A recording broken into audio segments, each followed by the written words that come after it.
अस्सलामुअलैकुम प्यारे बच्चों, उम्मीद करती हूँ कि आप खैरियत से होंगे। अल्लाह ताला आपको अपने हिफ्ज़ व अमान में रखे। आज का हमारा मौजू आज़माइश शरत है। पार्ट 3 में हम इसके सवालातों के जवाबात करेंगे। सब बच्चे अपनी अपनी किताबें अपने सामने रखें। Page number 69। सवाल नंबर 1, बूढ़े ने मरते वक़्त अपने बेटे को क्या नसीहत की थी? शाबाश, क्या नसीहत की थी? बूढ़े ने मरते वक़्त अपने बेटे को ये नसीहत की थी कि बेटा, आजमाए बगैर किसी को दोस्त नहीं बनाना चाहिए, यहाँ तक कि अपने अजीज़ों और रिश्तेदारों को भी ज़रूरत पड़ने पर परखने की कोशिश करनी चाहिए। तो ये अपने बूढ़े बाप ने अपने बेटे को नसीहत की थी। सवाल नंबर 2, सरकारी मुखबिर को कत्ल की वारदात का पता कैसे चला? उसे कैसे पता चला था? सरकारी मुखबिर को कत्ल की वारदात का पता अपने दोस्त की बीवी से चला था। किससे चला था? दोस्त की बीवी से।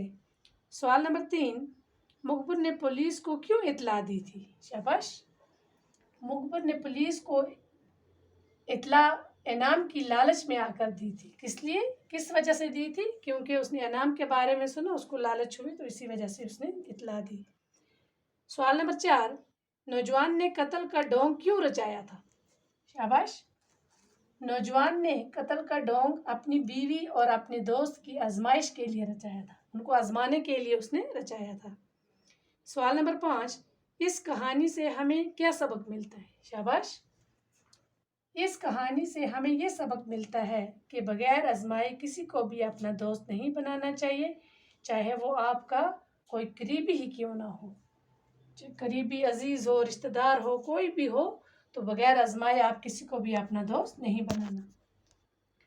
आप लास्ट पर ये है सवाल, दर्जा झेल मुहावरात को जुमलों में इस्तेमाल करें। यहाँ पर मुहावरे दिए गए हैं कुछ, तो इनको क्या करना है? जुमलों में इस्तेमाल करना है। नंबर 1, फूले न समाना, इसका जुमला बनाना है। ये मुहावरे हैं। फूले न समाना हो गया खुश होना, बहुत खुश होना।